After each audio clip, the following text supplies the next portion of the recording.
Hey everyone, good to see you today. There's finally some breaking news that brings relief to millions of families who rely on food stamps. After weeks of confusion and partial payments, a federal judge has officially ordered the Trump administration to fully fund SNAP benefits this month. That means the food stamp program, which supports roughly 42 million Americans, will be restored to 100% of normal payments, not the 65% that was previously announced. The decision came after a series of legal challenges and mounting public pressure, and it marks a major turning point in one of the most intense standoffs of this shutdown so far. Before we get into the details, I'd love to hear your thoughts in the comments. Have you noticed any delays or changes in your benefits lately? And if you find updates like this helpful, go ahead and subscribe so you don't miss the next one. Now, here's what's going on. The government shutdown, which began in October, has stretched well into its second month, making it one of the longest in U.S. history. With no budget deal in sight, essential programs like SNAP became part of a growing crisis. Initially, the administration announced that no food stamp benefits would go out in November due to funding limits. That announcement caused immediate panic among millions of families. After public backlash and multiple lawsuits, the USDA said it would use contingency funds to cover about 65% of benefits. That partial coverage was meant to soften the blow, but for many families, it still meant serious hardship.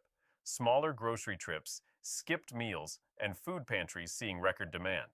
But this week, that all changed. U.S. District Judge John McConnell Jr. ruled that the administration must fully fund SNAP benefits for the entire month of November and do it by Friday.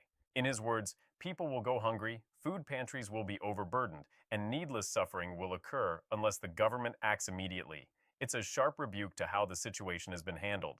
The judge criticized the administration's earlier decision to only partially fund the program, calling it a problem that could have and should have been avoided. So, what exactly does this mean? Essentially, the administration now has to release the remaining funds, not just the limited contingency money, but also access what's known as Section 32 funds. Those are federal reserves normally set aside for child nutrition and surplus food purchases. The court is saying those funds can and should be used to ensure people don't go hungry even during a shutdown. Now, it's important to understand how big this is. SNAP, formerly called food stamps, helps 1 in 8 Americans. That's working parents, seniors, disabled individuals, and children. When that support stops, it's not just a paperwork problem. It hits kitchens, grocery stores, and local economies almost immediately. In fact, this past week, some families had already seen their benefits lapse. Food banks across the country, from New York to Atlanta, reported dramatic increases in demand. Volunteers described longer lines and emptier shelves. And in places like California, parents told reporters they weren't sure how they'd feed their kids if payments didn't come through soon. The judge's ruling then isn't just a legal technicality, it's a lifeline. For the first time in weeks, families can expect to receive their full benefits again. But this case also reveals how fragile these systems really are. SNAP funding has to be renewed monthly, and when the government shuts down, that entire chain of funding grinds to a halt. That's why courts and advocacy groups got involved. One advocacy group, Democracy Forward, led part of the legal fight and argued that the administration's partial payments were illegal and insufficient to meet its federal obligations. The judge agreed, pointing to what he called a failure to comply with his earlier directive. Basically, the government had already been told to speed up benefit delivery, and when it didn't, the court had to issue this much stronger order. Now, from the administration side, officials are saying their hands were tied. Agriculture Secretary Brooke Rollins argued that the USDA only had limited funds available and that using other accounts like the Section 32 fund would cross legal boundaries without congressional approval. Their legal team also blamed state-level systems for payment delays, saying it wasn't purely a federal issue. But the judge wasn't buying it. He said that invoking process as an excuse while millions go hungry wasn't acceptable, and that food assistance is a moral and legal obligation, not a political bargaining chip. His words were blunt. This should never happen in America. And you know that's a powerful statement. It highlights something we don't talk about enough. That access to food isn't just another line item in a budget. It's a basic human right. Now, beyond the courtroom, this ruling is sending ripples through politics. Other states, including Massachusetts, are already pursuing similar cases, arguing that the administration's earlier funding plan caused substantial delays and left millions uncertain.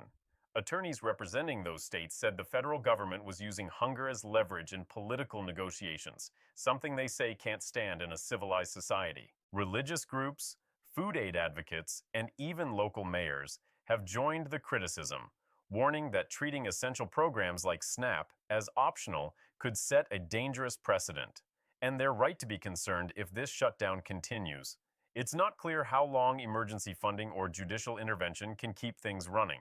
At the same time, the ruling has set an important precedent of its own. It reaffirms that courts can step in when political branches fail to act. That's not something that happens often, but when it comes to hunger, the judge made clear that the law can't wait for politics to catch up. From a broader perspective, this also raises big questions. What happens next month if the shutdown isn't resolved? Can courts keep ordering emergency payments indefinitely? And what about other programs like WICK or Medicaid that rely on federal funding cycles?